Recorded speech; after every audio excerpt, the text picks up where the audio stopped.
यथार्थ भगवान की जय। संपूर्ण पुण्य आत्माओं को प्रणाम, संपूर्ण जागरूक नागरिकों को सलाम। अध्यात्म YSA में आत्मिक स्वागत है।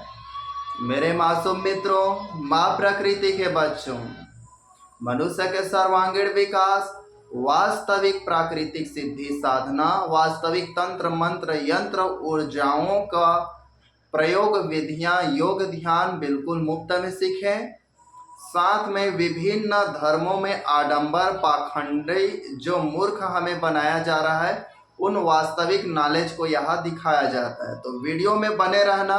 हम उम्मीद करते हैं कि हम आपके लिए कुछ अच्छा चीज लेकर आए हैं और आपके जीवन में वह कारगर होगा।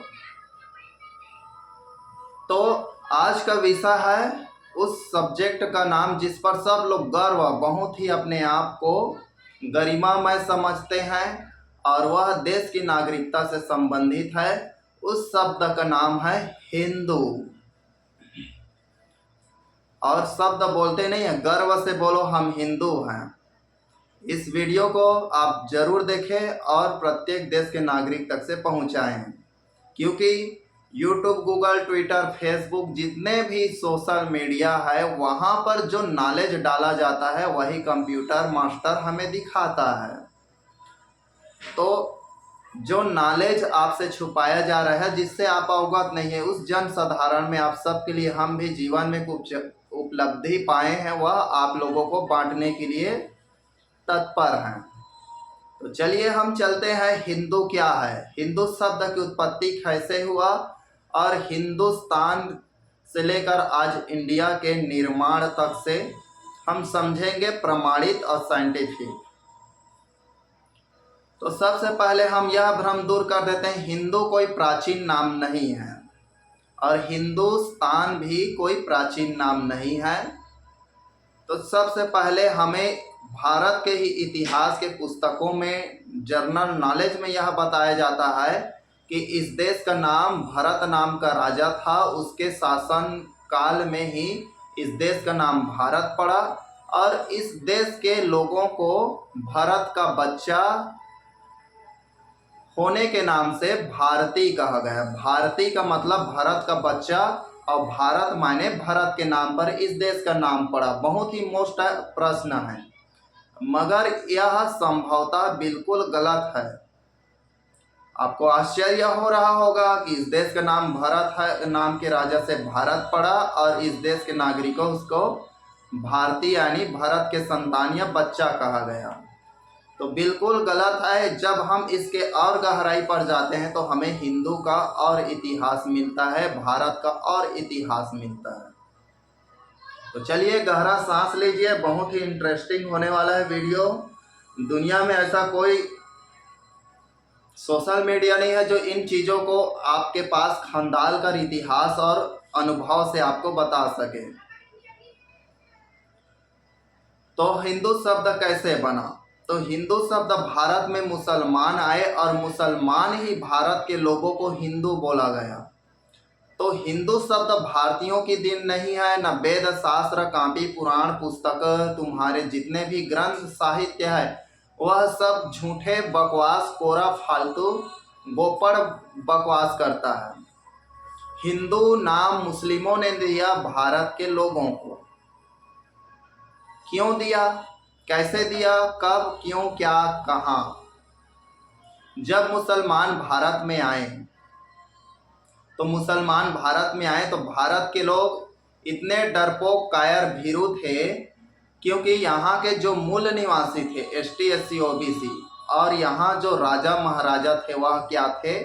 विदेशी, जो आर्य जाति से थे।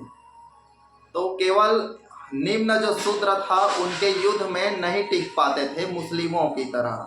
मान लीजिए आपका एक बिलासपुर सिटी से वह तलवार चलते चलते रायपुर सिटी तक से चला जाता था, कोई उस मुसलमान को रोक नहीं पाता था। तो यहाँ के जो राजा महाराजा थे वह अपने बहन बेटियों को सजा संवार कर वहाँ मुस्लिमों को दे दिया करते थे।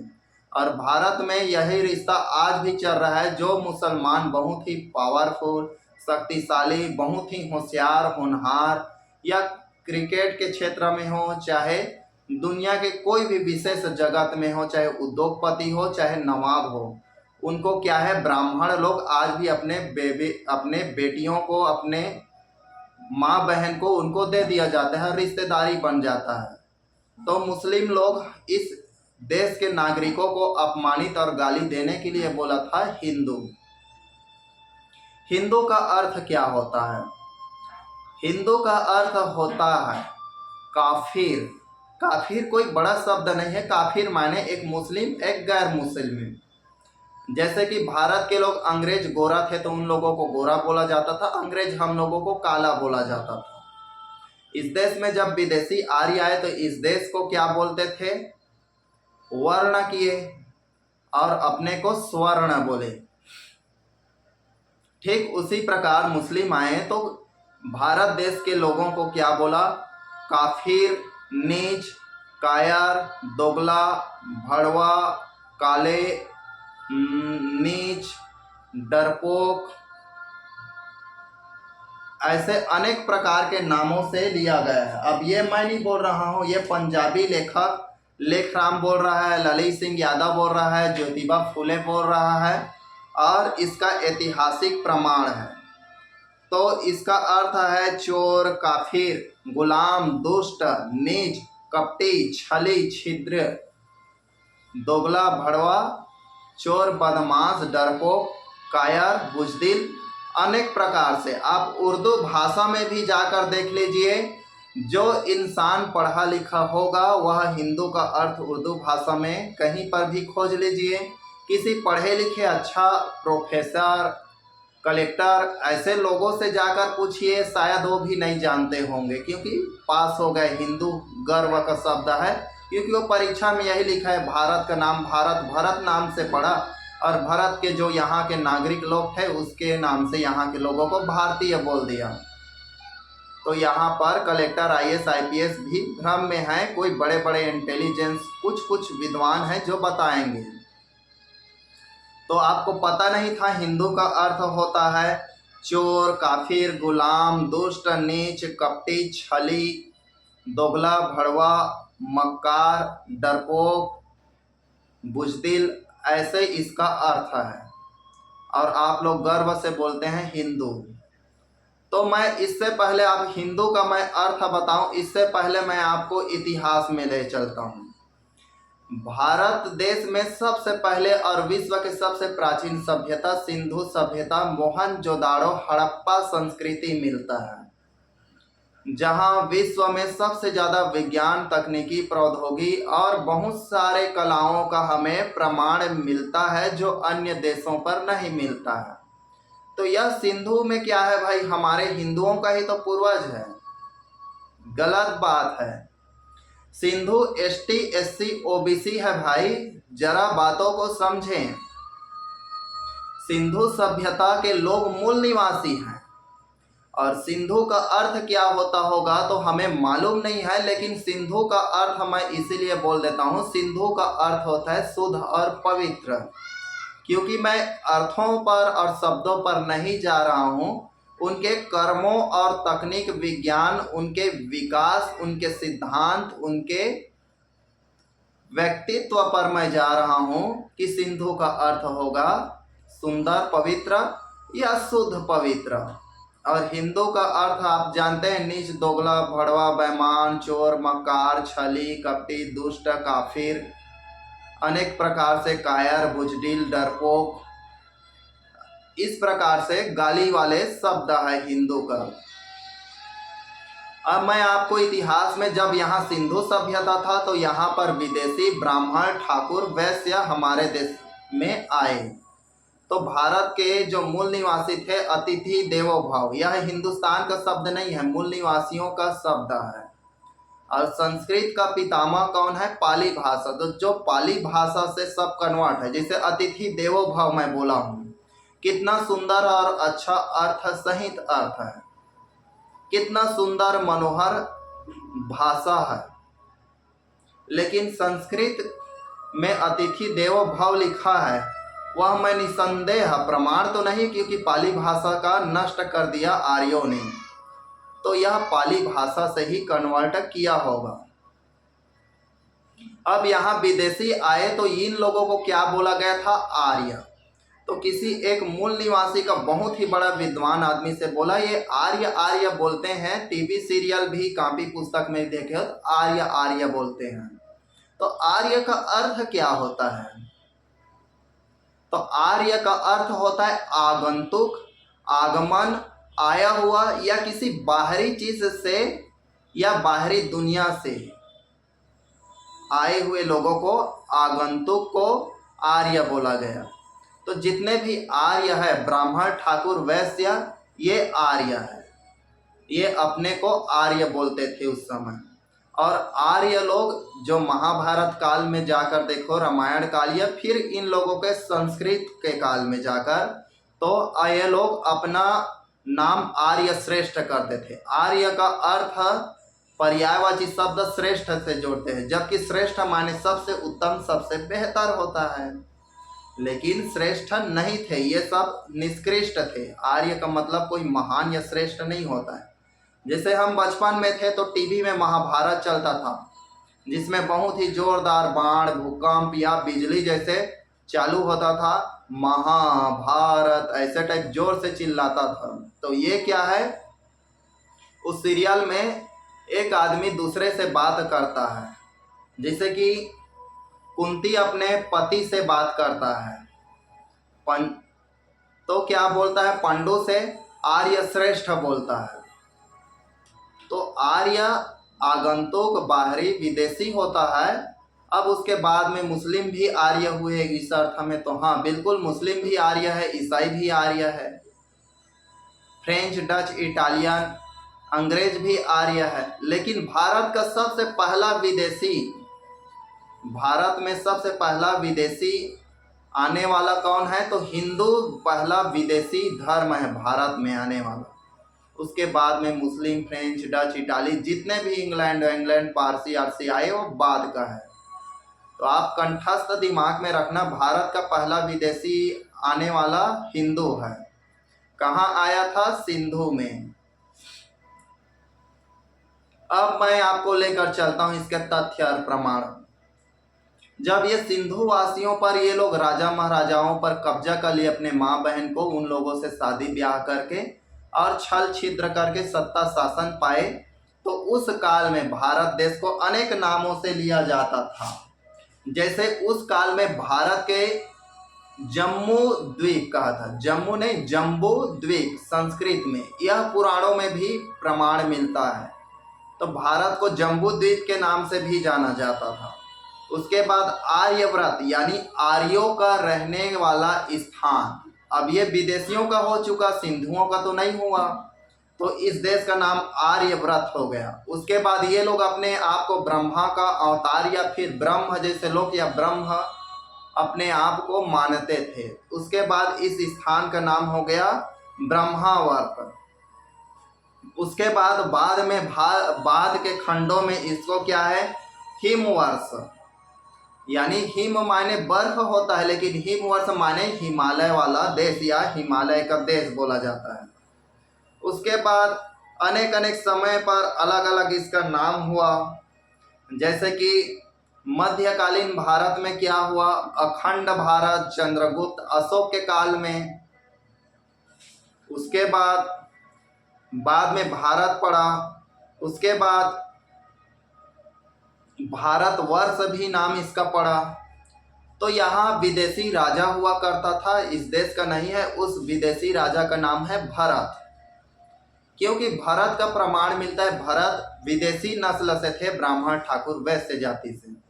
तो भरत के माता का नाम है। आप पुराणों में देखोगे तो पुराणों में आपको एक कालिदास का ग्रंथ मिलेगा, अभिज्ञान शकुंतलम। आप जाकर उस चीज के बारे में सर्च कर ले, देख लें, आप जान जाओगे कि कालिदास कोई बहुत पुराना, बहुत ही योगी तपस्वी नहीं है और कोई महान लेखक नहीं है, न किसी देवी देवता की कृपा से उसको ज्ञान नहीं मिला है। वह पढ़ाई लिखाई किया है और आप लोगों को मूर्ख बनाने के लिए बताया है कि पढ़ने से आपका ज्ञान नहीं आता, बल्कि भक्ति करने से ज्ञान आता है। इस प्रकार से अंधविश्वास फैलाने के लिए, मूर्ख बनाने के लिए कालिदास आपको मूर्ख बना रहा है, जबकि कालिदास पढ़ा लिखा मंत्री है। वह ये राजकवि था राजाओं का। मैं कालिदास के ऊपर वीडियो बनाऊंगा। तो भरत नाम का विदेशी आक्रमणकारी इस देश का चक्रवर्ती सम्राट बना, यानी चक्रवर्ती का मतलब पूरे देश प्रदेश का राज्य बन गया। अब उसके नाम पर ही इस देश का नाम भारत पड़ा। जैसे प्रयागराज नाम था कहाँ का? इलाहाबाद या अल्लाहाबाद का। मुस्लिम आए तो उस जगह का नाम क्या हो गया? अल्लाहाबाद या इलाहाबाद। उसी प्रकार से सिंधु इस भारत के एसटी एससी ओबीसीयों के ऊपर हिंदू आए तो इसने एक राजा था भरत नाम का, और वह भरत के नाम पर इस देश का नाम भारत पड़ा, ऐसा प्रमाण बताया जाता है। और मुझे भी लगता है कि वही विदेशी के नाम से इसका पड़ा, और इस देश के जनता को भारतीय यानी भारत का संतान बोला गया। अब मैं आगे चलता हूँ इसके प्रमाण और तथ्य। हम जब कक्षा 6वीं या 4वीं में थे तो भरत का एक काल्पनिक कहानी पढ़े हैं। उसमें भरत का माता का नाम शकुंतला था और उसके पिता का नाम दुष्यंत था। यह बिल्कुल सही है। और उसके बच्चे का नाम भरत है। उनके माता पिता उनके बच्चे का नाम तो एकदम सही है। लेकिन इनके बारे में जब यह 4 वर्ष का हुआ था तो शेर के साथ खेल रहा था, ऐसे इनका झूठा कहानी लिखा गया था।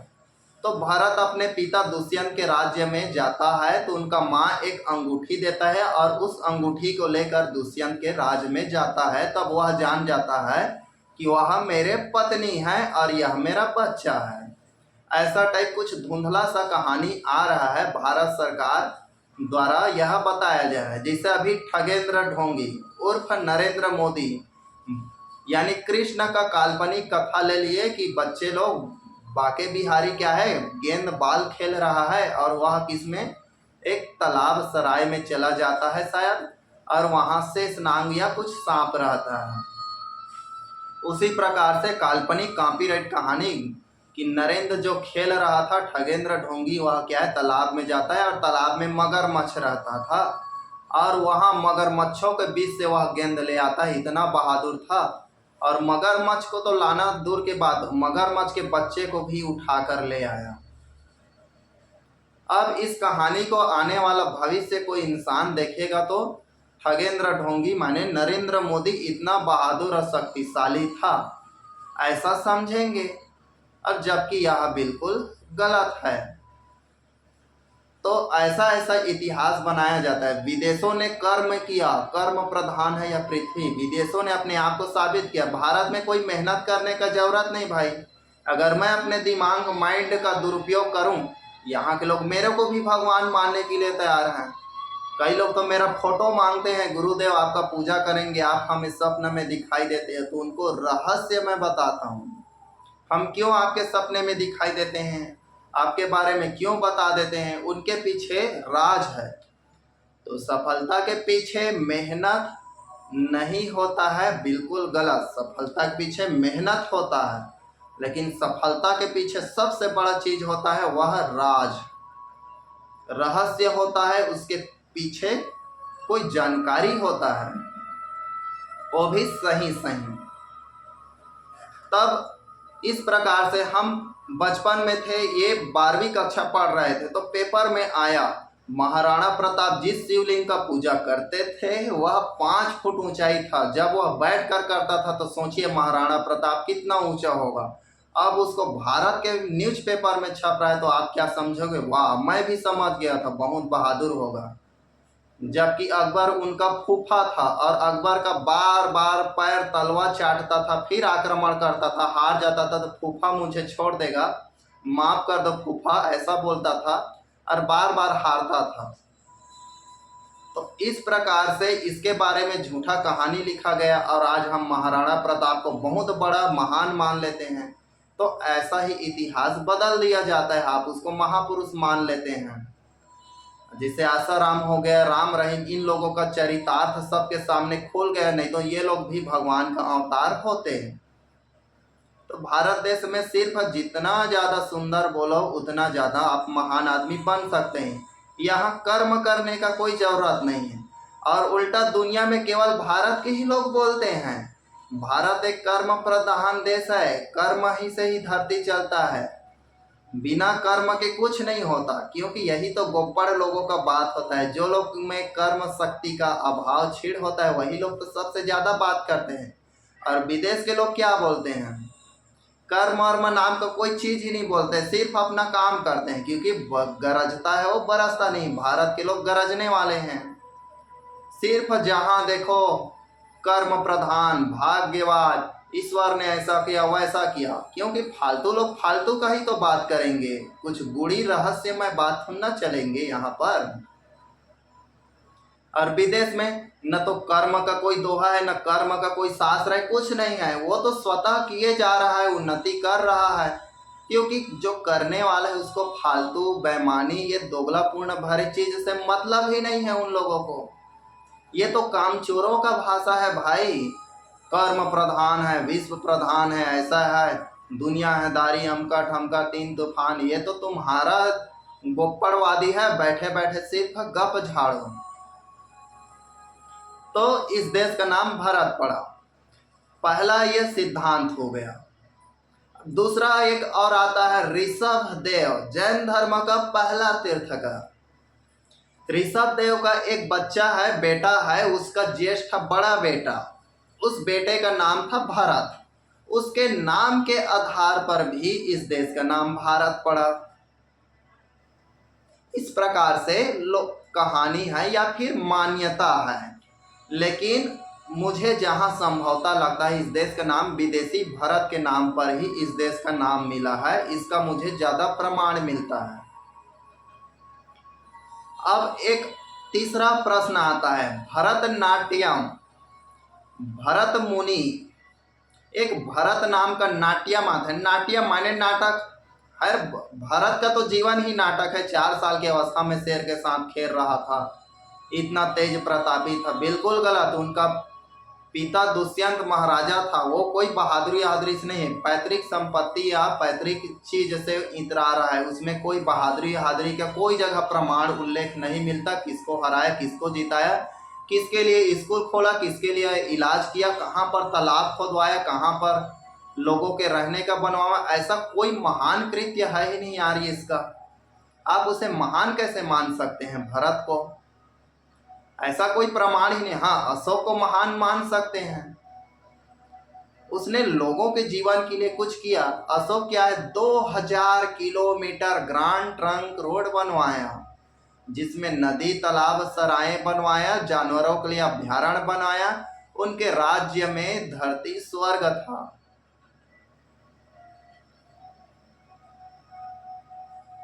लेकिन भरत का कोई प्रमाण नहीं है उसने किसके लिए क्या किया। हाँ, ये बात बिल्कुल प्रमाण है, भरत विदेशी है और इस देश के वासियों का शोषण किया, इसीलिए तो वो महान बना है। क्योंकि इस देश में जो अत्याचार शोषण करता है वह महान बन जाता है।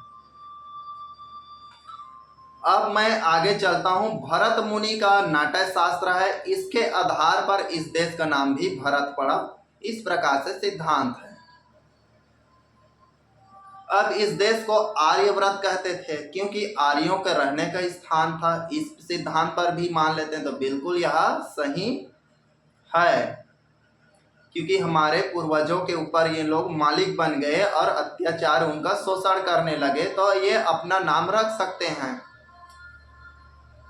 जैसे हैदराबाद, मैं नाम नहीं पढ़ा हूं लेकिन नाम से पता चला एक हैदर है और बाद माने वहां का स्थान, गढ़, निवास या देश है। तो यहाँ एक मुस्लिम शासक है, दो मत का बात नहीं है, निमाज खान या कुछ ऐसा टाइप है। इस प्रकार से और देखेंगे जानेंगे। बाद, पूर और गढ़ गांव पूरे देश में इन 3 चीज का बहुलता होता है। और क्यों होता है इसके विषय बनाएंगे। अब भरत मुनि नाट्य शास्त्र से बना है भारतवर्ष, उसके बाद आर्यवर्ष यानी आर्यों का देश, आर्यों का स्थान, यह विदेशियों का स्थान बन गया। उसके बाद और बहुत सारे से नाम आता है। वह क्या है, जम्बूद्वीप। पुराणों में इस जगह का नाम जम्बूद्वीप के नाम से जाना जाता है। उसके बाद हिमवर्ष, हिम माने हिमालयों का देश भी बोला जाता है इसे। उसके बाद इस देश में और विदेशी आए। भारत का पहला विदेशी हिंदू है, हिंदू धर्म है। अब उसके बाद भारत देश में सिंधु में आए तो सिंधु वासियों को नहीं, इस देश के हिंदुओं को वो क्या बोले, अलग अलग नामों से बोले। जैसे कि ग्रीक और रोमन लोग इस देश के, इस सिंधु नदी के क्षेत्र में बसने वाले लोगों को सिंधु नदी के आधार पर इंडस बोले। किसने, यही नाम महत्वपूर्ण है, परीक्षाओं में पूछा जाता है। ग्रीक और रोमन लोग भारत के सिंधु क्षेत्र, सिंधु नदी क्षेत्र में जो बसे रहे उन लोगों को इंडस बोले। तो ये सिंधु नदी को इंडस बोलते थे, न कि हिंदू विदेशी हिंदुओं को। तो इस आधार पर इसको इंडस बोला। तो इंडस बाद में यह लैटिन ग्रीक भाषा बन गया, लेकिन यहाँ जो इंडिया शब्द है वह किस शब्द से आया है, यूनानी भाषा से। यूनानी भाषा से इंडिया शब्द आया है और आज इस देश को इंडिया के नाम से जाना जाता है और हिंदी में इसको भारत कहा जाता है। तो बाद में इसको मध्यकालीन भारत में भारतवर्ष के नाम से भी जाना जाता था। उसके बाद भारत खंड के नाम से भी जाना जाता था, खंड माने एक प्रकार से द्वीप। उसके बाद इस देश को अलग अलग जगहों के नाम पर जाना, अलग अलग चीज, चंद्रगुप्त मौर्य के काल में अखंड भारत के नाम से भी जाना जाता था। और आज भारत जगत गुरु के नाम से जाना जाता है। किल्ली पाड़ता है, इधर उधर चिल्लाता है, लेकिन यह बात बिल्कुल सही नहीं है, झूठ है। भारत जगत गुरु नहीं है, जगत गुरु सिंधु है, गोंडवाना लैंड के लोग थे। जब दक्षिण अफ्रीका टूटकर विदलन हुआ, अलग हुआ, तो एक द्वीप बना, उस द्वीप का नाम था गोंडवाना लैंड। अब उस गोंडवाना लैंड का विदेशी हिंदू इस देश में आए तो उस विदेशी हिंदू क्या है, इस देश का नाम हिंदू अपना रख लिया, यानी हिंदू अपना नाम नहीं रखा, इन लोगों का नाम था आर्य। उसी प्रकार से इन लोगों का कोई धर्म नहीं था, इन लोगों का जाति नियम मर्यादा वर्यादा कुछ सारे चीज नहीं था। तो इन्हीं लोगों के से भारत के मूल निवासी को संस्कृति बिगड़ा। आज हम मुसलमान को बोलते हैं अपने बहन से शादी करता है, तो पहले आदिम समय में शिक्षा का, ज्ञान का विज्ञान नहीं था, तो केवल मुस्लिम नहीं दुनिया के प्रायः देशों में इस प्रकार से हुआ करता था। और भारत उन सारे चीज़ों में सबका बाप था। यहाँ आप जाकर देखो, ब्राह्मण ठाकुर वैश्य, ये लोग एक दूसरे से अंतर भी, ठाकुर ब्राह्मण से, ब्राह्मण वैश्य से और वैश्य ब्राह्मण से इस प्रकार से शादी करता है, क्योंकि ये लोग जानता है हम तीनों जाति एक हैं और यहाँ के अन्य जाति एक ना हो, इनको तोड़ने के लिए 6743 जाति में बांट दिया। तो पिछड़ा वर्गों की जाति जनसंख्या कितनी है, आप संविधान में खोज कर देखना। तो भारत में पिछड़े वर्गों की जाति जनसंख्या 6743 जातियां है। अब यहाँ पर इंटरेस्टिंग विषय यह होगा कि इतने जाति में क्यों बांटा। ये तो अंग्रेज बोलता है फूट डालो और राज करो, तो बिल्कुल गलत है। हिंदुओं का ये डायलॉग है, हिंदुओं का कर्म है। हिंदू लोग बोलते हैं फूट डालो और राज करो। जैसे तेली मैं हूँ और तेली जाति को तुम बड़ा तेली हो अर्जुन, ये छोटा तेली हो छोटा तेली है, इसको अंग्रेज ने बांटा क्या? नहीं, ये हिंदुओं ने बांटा। तो अंग्रेज को बदनाम करना बंद करो। यह हिंदुओं में होता है फूट डालो और राज करो। अंग्रेजों का इतिहास से पहले भारतवर्ष में देखना कि कब कहाँ पर भारतवासी एक दूसरे से, मुसलमान ने हिंदू बोला है बहुत अच्छा किया, छली कपटी कायर डरपोक बुजदिल चोर काफिर दोगला भड़वा बैमान नीच अधर्मी, जैसे भी इनका अर्थ है, यानी उर्दू भाषा से सबसे निकृष्ट शब्द, बिल्कुल सही बोला है। हिंदू राजा एक दूसरे को मारते काटते नहीं थे, है मत समझना। एक दूसरे का राज्य हड़पते थे और राजा को छोड़ दिया जाता, क्योंकि वो अपने जाति को कभी नहीं मारे हैं। जैसे भारत देश में नक्सलाइट और फौजी, नक्सलाइट क्या है? शासन का अत्याचार शोषण से लोग हथियार उठा लेते हैं, ये नक्सलाइट बन जाते हैं। या उनके जंगल जमीन, उनके स्थान, पूर्वजों की संपत्ति, उनके पेड़ पौधों पर कोई सरकारी चीज या अफसर या उनके माँ बहन के साथ अत्याचार करता है, वह हथियार उठा लेता है। और इधर गरीब किसान का बच्चा मजदूरी न कर कर वह आर्मी में चला जाता है। अगर आर्मी और नक्सलाइट दोनों मिल जाए और दोनों कार्य करे तो इस देश से भ्रष्टाचार मिट जाएगा। तो नक्सलाइट किसी भी देश के लिए बहुत ही महत्वपूर्ण है अगर लोकतंत्र को मजबूत करना है, क्योंकि शासन के ऊपर दबाव डालता है कि देखो भाई, आप हमारे प्रेम से, हाथ मांगने से, पैर पड़ने से आप हमारा अधिकार नहीं देते, तो हम आपसे जीवन के लिए संघर्ष करेंगे, अपने हक अधिकार के लिए लड़ेंगे। इससे क्या है, एक शक्तिशाली चीज है वह दूसरे शक्तिशाली से समझौता बराबर की स्थिति में निर्भर करता है। मैं नक्सलाइटों को बहुत ही गलत समझा करता था। जब एक दो आदिवासियों से मिला, अपने दुख व्यथा बताया, अपने आंखों से देखा, तब मैं जाना ओहो, इन लोगों के साथ बहुत अत्याचार हो रहा है। उनके घर जंगल से निकाल देना, अरे आदिवासी, आदि धनवासी, आदि समय से वो आ रहा है उस जगह पर, उनके रोजी रोजगार तबाह करना, उनके साथ अत्याचार करना। और जब से बीजेपी सरकार आया तब से आदिवासी औरतों को मार दिया जा रहा है, पुरुषों को मार दिया जा रहा है, और बोलता है देखो ये नक्सलाइट है और हमने छत्तीसगढ़ से नक्सलाइट मिटा दिया। अरे नक्सलाइट नहीं मिटा रहा है मासूम मित्रों, ये लोग आदिवासियों को मिटा रहा है। और आदिवासी को क्यों मिटा रहा है? क्योंकि वहाँ जो लोग हैं वो बेचारे लोगों का संपत्ति है, उनके पैतृक धरोहर है, उसको छीना जा रहा है। और उसको छीन कर तो क्या है भाई, वो तो देश का संपत्ति है। तो बिल्कुल गलत, वो देश का संपत्ति नहीं है, वो अंडानी अंबानी या किसी ब्राह्मण जाति के, बड़े जाति के लोगों को मोदी क्या करता है, ब्राह्मण ठाकुर लोगों को ठेका दे देता है। अब ठेका देता है तो इसमें क्या है, सरकारी काम में तो कोई काम नहीं करता, ठेका होगा तो ज़्यादा करेगा। तो बिल्कुल गलत। अगर सरकारी काम में अगर कोई काम नहीं करता तो दुनिया, ये देश इतना तरक्की नहीं करता। उसको जानबूझकर बर्बाद किया है सरकार, ताकि इसको किसी जाति के नाम पर किसी सेक्टर को दे दिया जाए। आप ये नियम बना दो ना भाई, जो गलत काम कर रहा है या जो सही तरीके से नहीं, उसका नौकरी एक बार निकला, जीवन में दोबारा नहीं कर सकता, देखना कैसे सुधर जाएगा। लेकिन अखबारों और पेपरों में आपका दिमाग खेल दिया जा रहा है। क्या बोलते हैं कि सरकारी कामों पर लोग ताश खेलते थे, काम काज नहीं करते थे। आप काम से निकाल दो और जीवन में दोबारा काम ना लगे, आपके प्राइवेट से भी ज़्यादा काम होगा। लेकिन यह आपके दिमाग के साथ खेलने वाला जितना भी पढ़ा लिखा है सिर्फ मेरे को यही बोलता है।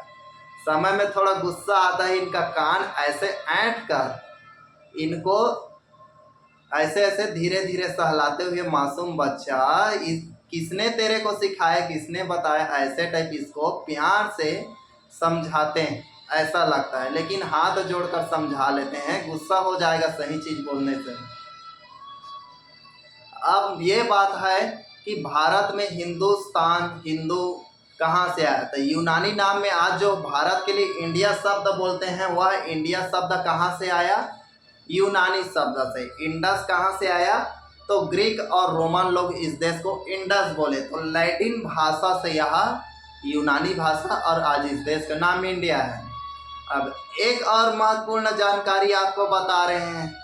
दुनिया में किसी भी देश का एक नाम रहता है, चाहे इंग्लिश में बोलो, चाहे हिंदी में बोलो, चाहे आय से बोलो, चाहे माय से, ऊपर से बोलो, चाहे नीचे से। दुनिया में सभी देशों का एक नाम होता है, लेकिन भारत का दो नाम है। देखो, क्योंकि हिंदू धर्म ही मिश्रण धर्म है, ईसाइयों का मिश्रण कर लो भाई, चलो इसको मिला लो, थोड़ा मुसलमानों का इसमें मिला दो और बोलो कि इनका तो हमारा ही देन है, हिंदुओं का देन है, इसका धर्म बोल दो। फिर थोड़ा सा सिखों का मिला दो, फिर थोड़ा सा बौद्धों का मिला दो, फिर दुनिया में और नए नए धर्मपंथ बने, कबीर दास का डाल दो, और अनेक संतों ज्ञानी महापुरुषों का जो नियम है उसको इस देश में संस्कृति बनाकर डाल दो। अब यही इस देश की विशेषता है, बिल्कुल है।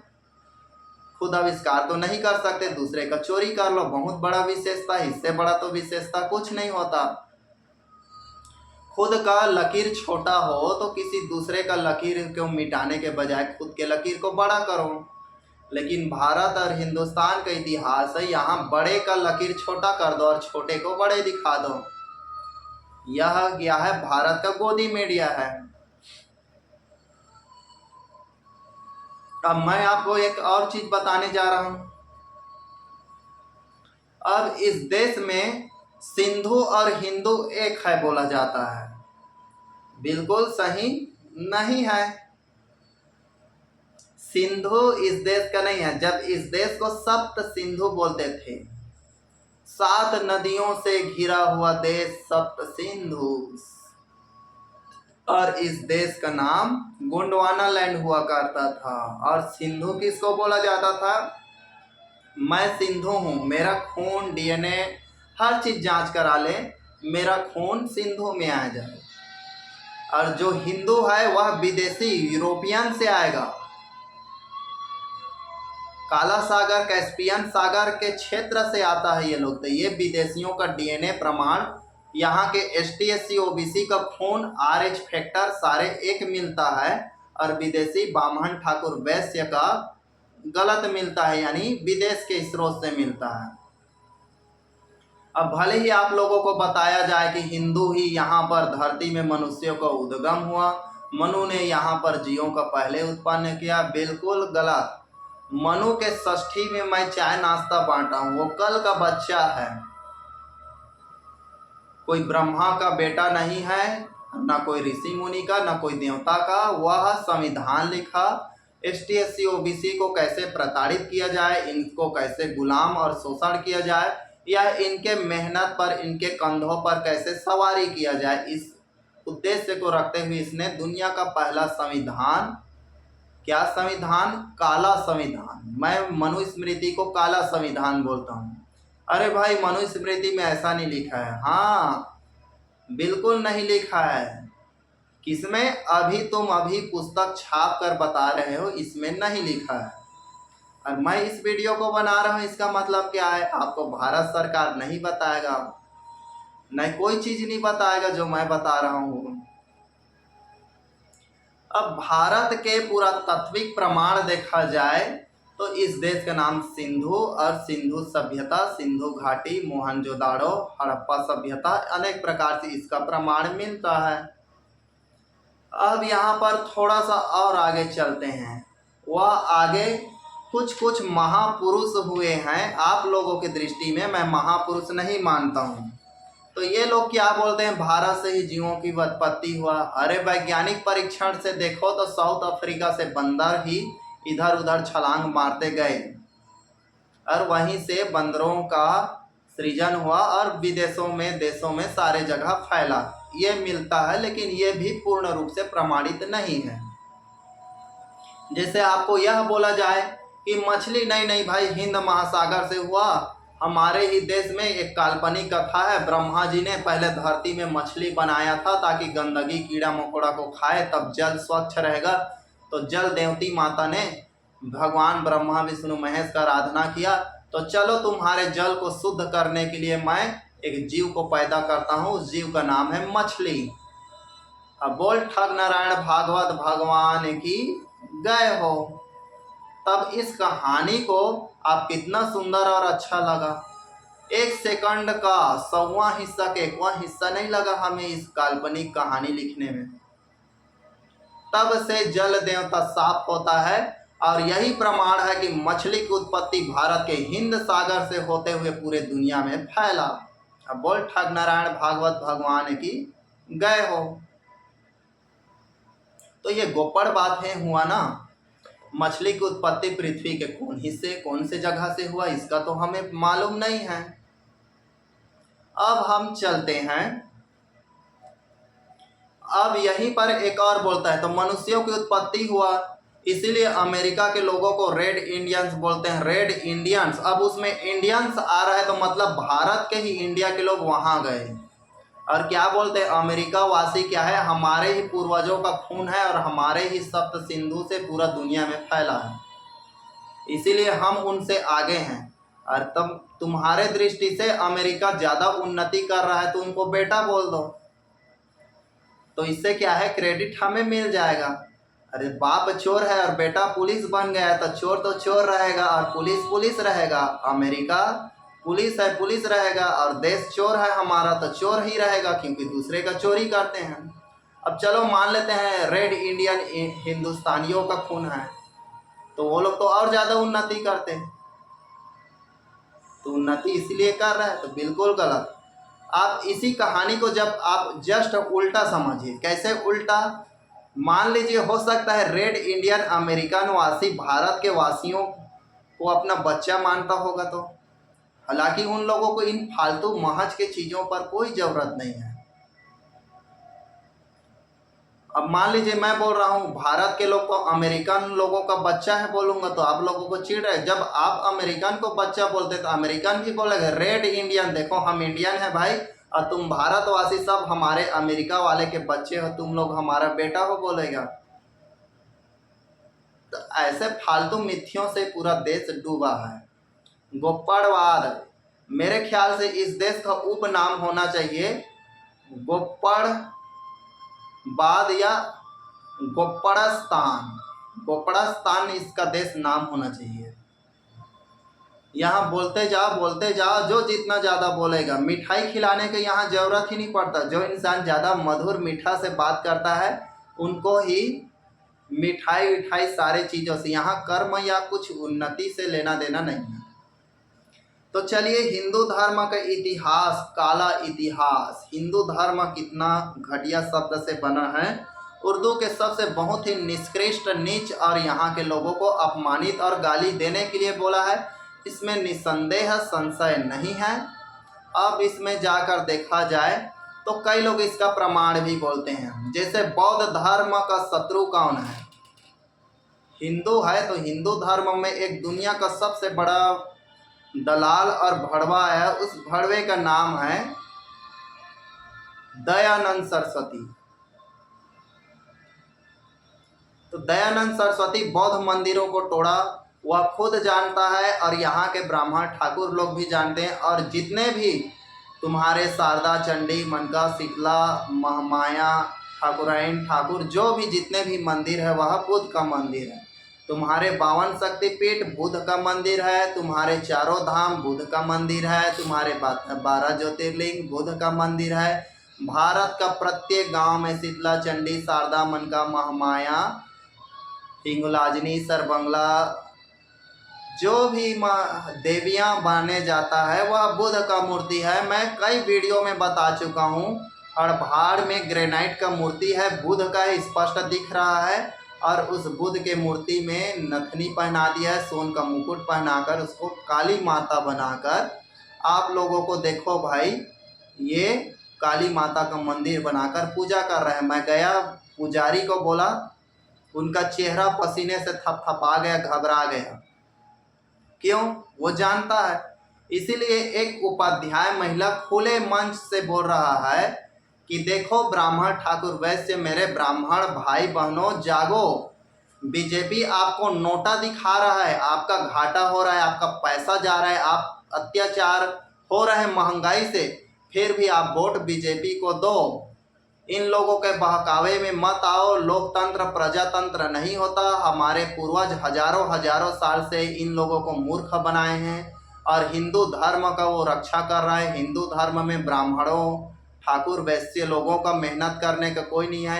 इसी धर्म के वजह से हम हजारों हजारों साल से बैठे बैठे मलाई खाते आ रहे हैं। अब तुम देश के लोकहित या देशभक्ति या फिर महंगाई पर रोने वाले मूर्खों, फालतुओं, अनेक प्रकार से उन लोगों को गाली डांट फटकार दे रहा है कि मोदी को वोट दो और हम लोग आराम से बैठ के खा सकें। इसीलिए हिंदू धर्म का हमारे पूर्वजों ने रचना किया। आप यह बात भी मत भूले कि हिंदू धर्म में जितने भी देवी देवता कथा कहानी यह केवल काल्पनिक और मिथ्या पर आधारित है, पूरे झूठों पर आधारित है, इसमें सच्चाई नहीं है। इस बात को आप जितना ही लोगों को विश्वास मनाओगे, जितना सच्चाई बताओगे, उतना ही लोग इस धर्म को अपना धर्म मानेंगे और हम लोगों को सिर में बैठाकर हमेशा मलाई खिलाते रहेंगे। देखो इस महीना खुले आम बोल रहा है, लेकिन ब्राह्मण ठाकुर वैसे समझ जा रहे हैं, लेकिन ST SC OBC डंडे खाकर भी नहीं समझ पा रहे हैं।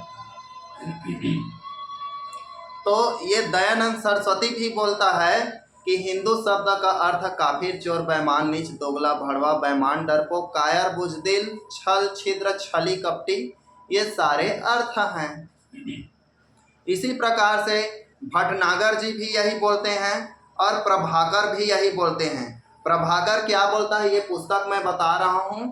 प्रभाकर बोल रहा है कि हिंदू का अर्थ का क्या होता है, तो जो हिंसा से दूर रहता है और ब्राह्मण का सेवा करता है, और जो जाति भगवान ने बनाया है, जैसे ब्राह्मण का काम है सदाचार करना, ठाकुर का काम है लड़ना, क्षत्रिय का और वैश्य का काम है सदा हमेशा व्यापार का कार्य करना, और शूद्र का काम है आचरण, हमेशा ऊपर जाति का सेवा करना, उसका हमेशा इज्जत करना, यही क्या है, शूद्र है। और अछूत का है सबसे घृणित जो SC आता है, ये सारे कार्य करना भगवान ने लिखा है, ये सब कार्य करना। देखो ये प्रभाकर भारत सरकार का नमक खाता है और नमक हरामी लोग इस प्रकार से आप लोगों को भ्रमित करता है। अब इसको महापुरुष मानेंगे। जैसे एक दुनिया का सबसे बड़ा दोगला आदमी है, वो क्या है, फिल्मों में आता है, अनुपम खेर। एक नंबर का घटिया, निष्कृष्ट, घृणित मानसिकता का आदमी है। अब वो बुद्ध का कहानी पढ़ा नहीं है, लेकिन फिल्मों से दुनिया में फेमस हो गया है और बिजनेस और राजनीति संबंध रखता है, और सारे स्कूलों पर कम से कम 50, 100, 150 जितना भी उनका कॉलेज स्कूल है खोला है, बिजनेसमैन है। अब वो बुद्ध के ज्ञान को नहीं जानता और लोगों को हिंदू जैसे अशुद्ध ज्ञान को परोसता है। अब ऐसे घृणित मानसिक रोगी साइकोलॉजिस्ट क्या कर रहा है, उनके नाम पर, यानी अनुपम खेर को तो इतना टाइम नहीं है दोगलाई काम करने से, तो वो क्या करेगा, उसके नाम से कोई ब्राह्मण उसके पीछे में पुस्तक रखेगा, लिख दिया है, अब उसको आप पढ़ोगे, अब आप अनुपम खेर को जानोगे और अनुपम खेर को महान मानोगे, जबकि अनुपम खेर कितना देशद्रोही और गलत काम कर रहा है देश के लोकतंत्र के लिए, ये हम लोग जान रहे हैं। लेकिन उसका पुस्तक छप जाएगा और उसको महापुरुष के रूप में जाना जाएगा, और फिर 50-100 वर्षों के बाद उसको भारत रत्न से सम्मानित कर दो, बात खत्म। और वो जो बुद्ध का ज्ञान है, वो बुद्ध का ज्ञान नहीं रहेगा, वो च्युत का ज्ञान रहेगा, चुतिया बनाने वाला ज्ञान रहेगा। जो अनुपम खेर बुद्ध का विरोध करता है, वह बुद्ध का पुस्तक छाप रहा है, बुद्ध ज्ञान का विरोध करता है। कहीं पर बुद्ध के बारे में उतना स्पष्ट नहीं। जग्गी वासुदेव का चाटुकारिता, दलाली करता है। ऐसे लोग क्या है, इस देश के नाम पर कलंक है, ये लोग पुस्तक छाप देते हैं। आप उसको इसी प्रकार से ये प्रभाकर बोल रहा है, ऐसा इतिहासकार होना चाहिए, बिल्कुल गलत। ये एक और नाम है लोकमान्य तिलक, ये बहुत ही बड़ा धूर्त नेता था। ये लोकमान्य तिलक क्या करता है, वेदों में पूर्ण आस्था रखने वाला, हिंदू का परिभाषा बता रहा है, वेदों में पूर्ण आस्था रखेगा, सांप्रदायिक विभिन्न नियमों का पालन करेगा। मतलब जो नियम है सांप्रदायिक, आपके संप्रदाय में जैसे तेली क्या है, तेल निकालेगा, उस नियम का पालन करेगा, तब वह हिंदू धर्म है। और धर्म और वेद पुराण में पूर्ण आस्था रखेगा। जो झूठ है, जिस पर कोई सच्चाई नहीं है, उस पर आप विश्वास करो, तब आप हिंदू हैं। और मनोवैज्ञानिक रीति से आस्था में भी विश्वास रखना, उसके साथ में विभिन्न नियमों का पालन करना, और उपासस्थ माने आपके उपासना करने के जो देवी देवता बताए हैं, उनका आप किसी एक का भक्ति करना, और भक्ति इस प्रकार से करना अनन्य, ताकि दुनिया का कोई भी आए आपको भड़का न सके। अनन्य आप भक्ति करना, यह हिंदू धर्म का लक्षण है। देखो कितना दोगला और मक्कार भरे शब्दों से बोल रहा है, कितना दुर्गंध आ रहा है इनके वाणी से, कि सुनने से पता चल रहा है इनका घृणित मानसिकता कितना साइकोस्ट है।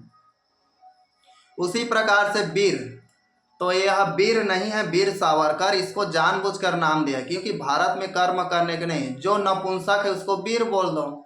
जैसे कोई लंगड़ा है तो लंगड़ा कहेंगे तो खराब लगेगा, तो उसका नाम एकदम तेजोमय रख दो, एकदम उत्तम। तो दिव्यांग बोल दो, जिसका अंग दिव्य है उसको दिव्यांग। अरे अब इसमें क्या है भाई, ये तो किसी लंगड़े को लंगड़ा बोलोगे तो अच्छा तो नहीं लगेगा, इसीलिए दिव्यांग बोला है। तो ये हिंदुओं का बहुत ही कायरता भरा शब्द है। कोई अंधा है उसको अंधा बोलने से अपमान नहीं। हाँ, किसी अंधे को कैसे आंख वाला बोलोगे तो वो उसके लिए अपमान है। किसी लंगड़े को दिव्यांग, यानी वो बेचारे का पैर ही नहीं, उसको लंगड़ा बोलोगे तो ज़्यादा बेहतर है। हाँ भाई, मैं एक पैर से अपाहिज हूँ, लेकिन दिव्यांग बोलोगे तो उसके लिए और ज़्यादा अपमान होना चाहिए। लेकिन यहाँ के दिव्यांग बोलेगा, वाह भाई, जैसे कि मेरा पैर 100 पैरों के बराबर है इसलिए दिव्यांग बोल रहा है, वो खुश हो जाएगा। यही इस देशवासियों का मानसिक रोग है। हजारों हजारों साल से शोषण इंसान क्या करेगा। तो ये क्या बोलता है, पूर्वी समुद्र से पश्चिमी समुद्र तक भारत भूमि जिस व्यक्ति की पितृभूमि था, यानी जिस व्यक्ति का पितृभूमि था, यानी देश में जो लोगों के पिता थे, वह पुण्य भूमि हिंदू कहा जाता है। बिल्कुल गलत। अरे संविधान के आधार पर देखो तो 5 से 10 वर्ष तक से अगर कोई भारत में रहे तो भारत का नागरिकता मिल जाता है। ये संविधान के आधार पर था। और इस देश में कितने विदेशी आए और परादेशी आए। जब हिंदू उत्तरी से पश्चिमी जो हिमालय के क्षेत्र है या द्वीप है वहाँ पर रह रहा है, तो ये वीर सावरकर खुद विदेशी है, क्योंकि हिंदू क्या है, भारत में का मूल निवासी नहीं है। ये तो कैस्पियन सागर क्षेत्र से, मध्य यूरोप से विदेशों से आया है। तो ये परिभाषा कैसे दे सकेगा। देखो हमारा कितना बड़ा दुर्भाग्य है, भारत का नाम भारत या हिंदू हमने स्वयं नहीं दे पाया, विदेशी लोग ही हमारे देश का नाम दिए। यानी भारत के पितामह, दुनिया का पितामह हम है बोलता है, लेकिन भारत का पितामह विदेशी है। भारत का इतिहास भारत के लोगों ने नहीं खोजा है, भारत का इतिहास विदेश के लोगों ने खोजा है। आपको दुख और चिंता होगा। अब इसी प्रकार से हिंदू शब्द की विवेचना अनेक प्रकार से है। गीता प्रेस गोरखपुर में हिंदू संस्कृति के नाम से ये आदमी दयानंद सरस्वती, ये भी क्या है, सत्यार्थ प्रकाश नाम से पुस्तक लिखा है। उसमें पृष्ठ 3 और 37, पृष्ठ क्रमांक 37 में भी इसका उल्लेख वर्णन मिलता है। मैं किसी अन्य स्रोत से पढ़ा हूँ, उसका पुस्तक नहीं पढ़ा हूँ, मैं यहाँ पर बता रहा हूँ, लेकिन जिसने बताया है मैं उनसे इस स्रोत को ढूंढ कर बोला हूँ। इसी प्रकार से पंजाबी लेखक है एक, जिसने कुलियात कुल, जिसने उर्दू भाषा से अध्ययन करके लिखा है और बोला है। लेखराम पंजाबी हिंदू का अर्थ भी बताता है। काफिर, नीच, कायर, दोगला, भड़वा, नीच, कायर, डरपोक, छली, कपटी, बुजदिल, ये सारे उनका अर्थ है। अब पता चला कि आप आज के बाद आप गर्व से हिंदू बोलना चाहते हो तो बोलिए, हिंदू बोलना ही नहीं चाहिए। अब इस देश का नाम हिंदुस्तान पड़ा। अब मुसलमान आए तो सिंधु को हिंदू बोल दिए, इसलिए इस देश का नाम हिंदू पड़ा। और हिंदू से हिंदुस्तान तो बिल्कुल गलत। हिंदू यहाँ अकबर के समय आया है। दुनिया का सबसे नवीनतम धर्म क्या है? हिंदू धर्म। मैं पहले भी वीडियो में बता चुका हूँ। दुनिया के जितने भी धर्म है उसका कॉपीराइट मिश्रण है हिंदू धर्म। तो दुनिया का सबसे पुराना सभ्यता और धर्म तो हिंदू है गुरुजी। अरे मूर्खों, मेरे मासूम मित्रों, दुनिया का सबसे पुराना और प्रमाणित धर्म सिंधु है। और सिंधु का कन्वर्ट क्या है, हिंदू है, हिंदू से मुसलमान आए, मुसलमान से ईसाई आया, ईसाई के बाद अनेक शाखाएं और पंथ आया। तो इस देश को मुस्लिमों ने हिंदुस्तान के नाम से भी जाना जाता है। अब इस देश के बारे में विदेशी भी आए।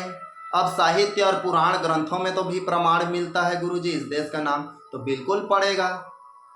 जैसे अशोक का नाम क्या था, इसके बारे में कोई पता नहीं था। फिर विदेशी लोग आए और उन्होंने शिलालेख, पत्थरों, अनेक प्रकार से ग्रंथों, साहित्यों का अध्ययन किया और उसके बाद बताए कि अशोक का ही नाम देवनाम प्रिय है। तो देवनाम प्रिय महत्वपूर्ण प्रश्न है, परीक्षाओं में पूछा जाता है। तो देवनाम प्रिय नाम का जो कृत्य कार्य है वह केवल अशोकों की देन है और अशोक को ही उस नाम से जाना जाता है। ठीक उसी तरह से विदेशों से भारत देश आए हुए लोग लिख कर जाते हैं तो आप भारत देश का तो वर्णन करेगा ही भाई, लेकिन आज जो नाम है वही तो बोला जाएगा ना। अब उस समय आप जाकर देखो वेदों में हिंदू शब्द कहीं नहीं मिलेगा और इस देश में हिंदू धर्म ही नहीं था। उस समय जब पाली भाषा का डुप्लीकेट ये संस्कृत में हुआ, संस्कृत भाषा बना संस्करण से, तो यहाँ विदेशियों हिंदुओं का जब जमावड़ा हुआ तो उस समय ही ये ब्राह्मण धर्म था इस देश में।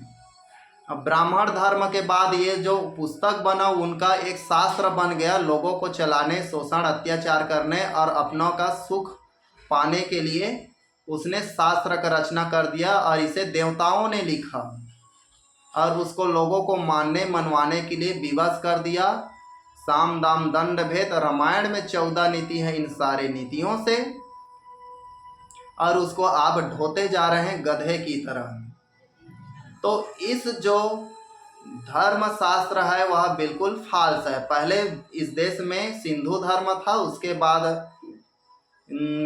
ब्राह्मण धर्म आया, उसके बाद जब संविधान लिखा मतलब शोषण करने का वेद पुराण, तो इसमें वैदिक धर्म आया।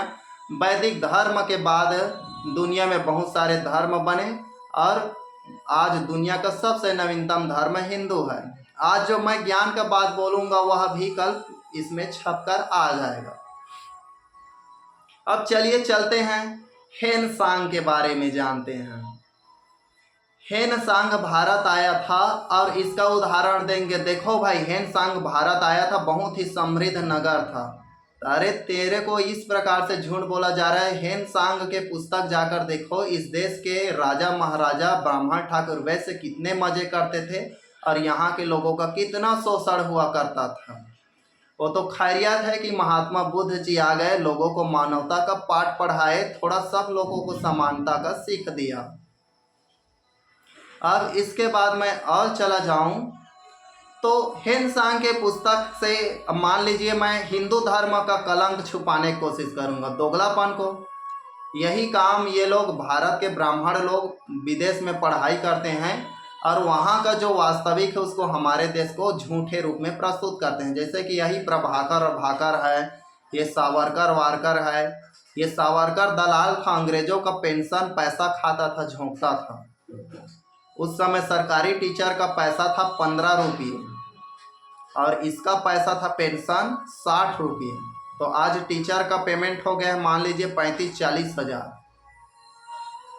तो मान लीजिए उसका हो गया 35-40 हज़ार, तो 60 का 15 चौक 60 यानी 4 गुना मान लीजिए, तब यानी 2 लाख। उस समय का 2 लाख समझिए। वर्तमान समय में सावरकर दलाली करता था इस देश के अंग्रेजों के लिए, लेकिन वह ब्राह्मण ठाकुर वैश्य के लिए अच्छा काम किया और हम लोगों का शोषण किया तो उसको महापुरुष बता दिया गया है। तो हेन सांग इस देश को क्या बोला है? चांद का देश, बहुत ही खूबसूरत और मनोहर देश, चांद का देश। तो हेन सांग यहाँ से एक शब्द लिया था इंदु। इंदु मायने चंद्रमा होता है, बिंदु को भी चंद्रमा बोल देते हैं, लेकिन इंदु से बोला है। तो देखो भाई, इस देश में संस्कृत से इंदु बोला जाता है और इंदु शब्द से हिंदू शब्द आया है। मतलब यह भारत देश क्या है? चंद्रमा का देश है और चंद्रमा है।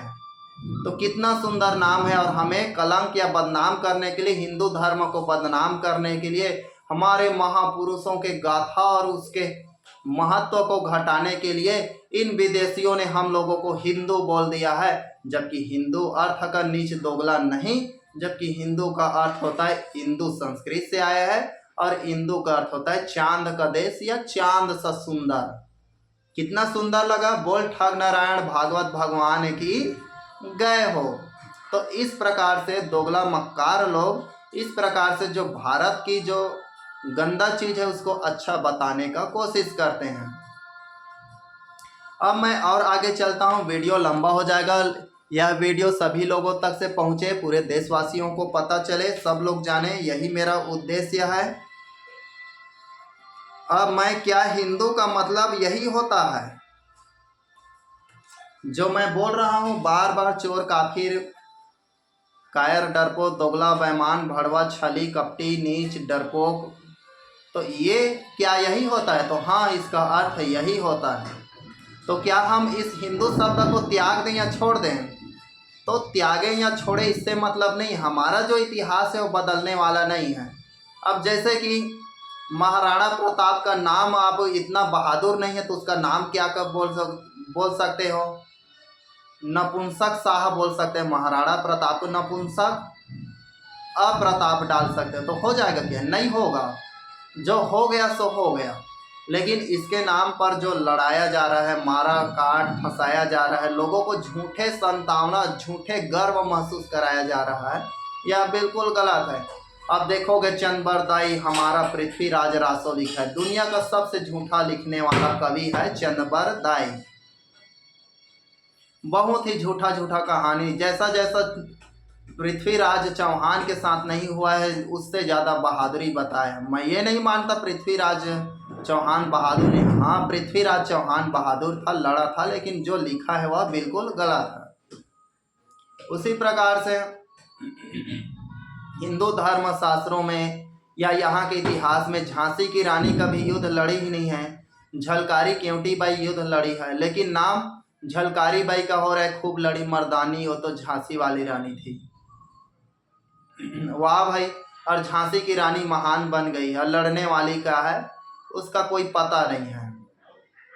तो इस प्रकार से झूठे यहाँ पर लिख लिया जाता है। शिवाजी जब थे शिवा तो थे पांडा, जो शिवाजी अफजल खान को मारा छुरी भोंकर, उसे पीछे सेनापति मुस्लिम ही थे, तब जाकर मुस्लिम को मार सका। शिवाजी बहादुर नहीं था, नहीं बोल रहा हूँ, लेकिन शिवाजी मुस्लिमों को मुस्लिमों की वजह से हरा पाया, क्योंकि उनके बहुत सारे सेना मुस्लिम थे और शिवाजी के दोस्त मित्र थे। तो आप वास्तविक चीज को जानिए। और इस देश का नाम इंडिया है और हिंदू है या हिंदुस्तान है, हमें कोई एतराज नहीं है, लेकिन हाँ, हम अपने को हिंदू नहीं बोलते हैं, तो गर्व से बोलने वाले हिंदू गर्व से बोलो या शर्म से बोलो, लेकिन हाँ, हम गर्व से बोलते हैं अर्जुन तेली सिंधु है और सिंधु रहेगा। और सिंधु का अर्थ क्या है पता नहीं चल रहा है, इसलिए मैं सिंधु का अर्थ मानता हूँ शुद्ध और पवित्र। हमारे पूर्वज शुद्ध और पवित्र थे।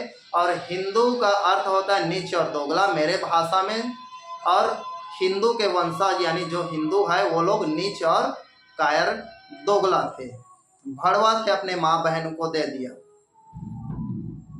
तो भारतीय राजाएं जो मुस्लिम आक्रांता थे उन लोगों के साथ समर्पण कर देते थे, माँ बहन के दे देते थे, अपने गद्दी में बैठा देते थे। अब आज के बाद हम आपके रिश्तेदार हैं भाई, नातेदार हैं, अब आप क्या है हमारे आज के बाद मित्र हैं, आप लोगों के साथ संबंध है। इस प्रकार से इस देश में चालें चली गई। आप देख लीजिए, मैं नहीं बोल रहा हूँ, इतिहास से मैं पढ़ा हूँ, खोज किया हूँ। महाराणा प्रताप का फूफा है, अभी भी बीजेपी नेताओं में 4 या 10 लोगों का मुस्लिमों से रिश्ता है। और अभी पाकिस्तान को ऑपरेशन सिंदूर के नाम से हराया है। हराया क्या है यार, पाकिस्तान को शायद पैसा दे दिया होगा और वहाँ मारता है तो कोई आदमी मरता नहीं। पुलवामा घटना में 2 पक्षी मरा, तो नतीजा क्या है इसका मतलब कि वहाँ को एस जयशंकर ने बता दिया खाली कर दो, हम बम गिराएंगे। अब वहाँ पर बम गिरा दिया, तो ऐसे फटाका फोड़ना है तो भाई युद्ध का जरूरत ही नहीं है। आप पाकिस्तान को बोल दो हम आपके यहाँ होली मनाने आ रहे हैं भाई, फटाका फोड़ रहे हैं, आप हमारे यहाँ रंगोली मनाने आना, होली मनाने आना, फिर 2-4 लोगों को उड़ा देना। क्योंकि भारत के लोग पाकिस्तान नहीं जा पा रहे हैं और पाकिस्तान के लोग भारत आ पा रहे हैं, तो मतलब गद्दारी और खेल तो देश के अंदर में है ना, पाकिस्तानियों में या मुस्लिमों में नहीं है। और जम्मू कश्मीर में हमेशा आक्रमण होता है, आप इतिहास देखकर देखो, मुसलमान मारा जाता है, हिंदुएं कम, क्योंकि वहाँ ज़्यादा लोग। और रक्षा भी कौन करता है? मुसलमान। सुरक्षा कौन करता है? मुसलमान। आपका सहयोग कौन करता है? मुसलमान। वहाँ के सैनिक देखो, सिख और मुसलमान ही है आपका रक्षा के लिए। तो आप इस भ्रम से बचिए। तो मैं जाते जाते एक और छोटा सा संदेश देना चाहता हूँ, यह वीडियो सबके पास पहुँचाएं। प्राकृतिक सिद्धि साधना के लिए हमें संपर्क करें। वास्तविक इतिहास जानने का सबको हक है, अधिकार है, दूसरे के मुख सुनने से। जिसे धूर्त गांडू त्रिवेदी उर्फ सुधांशु त्रिवेदी, जो वास्तविक इतिहास है उनको तोड़ मरोड़ कर, जो दुर्गंध है उसमें इत्र छिड़क कर देखो भैया कितना सुंदर है। ये रामदेव बंदर वाला कहानी, जिसे रामदेव बंदर उर्फ रामदेव बाबा, वो क्या करता है, मल मूत्र को पैक कर कर लोगों को बेच रहा है और लोगों को दिव्य देसी शुद्ध बोलकर भड़का रहा है। लेकिन उनका प्रोडक्ट जो यूज कर रहा है, उनका आँख कान लाल हो जा रहा है, उनके बताए नियमों पर चल रहा है। क्योंकि रामदेव बंदर जो बेटा है, यानी रामदेव बंदर बाबा, वो क्या है, बिजनेस वाला है, वह देश का गद्दार है, वह कठपुतली है किसी अन्य जाति संप्रदाय का, वह यादवों का बच्चा नहीं है, न ही इस देश का बच्चा है। वह अपना बाप किसी दूसरे जाति के लोगों को बताकर, वह मानसिक रोग से ग्रसित घृणित व्यक्ति है, इनका जेल में इलाज होना चाहिए। वक्फ बिल या फिर जिहादी शरबत के नाम से अभी एक और बहुत खतरनाक बयान दिया है, जिसमें लोगों को, लोकतंत्र को मारने मिटाने का बोला जाता है। अब आज भारत देश को किस नाम से जाना जाता है? तो भारत के संविधान में इस देश का नाम इंडिया है या भारत है, और इस देश के पुस्तक का नाम है भारत का संविधान। तो देश का नाम जैसा भी है, हमें एक चिन्ह और पहचान मिलता है, और दुनिया का नाम इतिहास से बना है, दुनिया भर के देशों का नाम, और बहुत ही सरल अच्छा तरीके से प्रस्तुत किया है। लेकिन भारत का नाम इतिहास बहुत ही जटिल और काला डार्क साइड से गुजरा है, बहुत ही गंदे वातावरण से प्रदूषित है।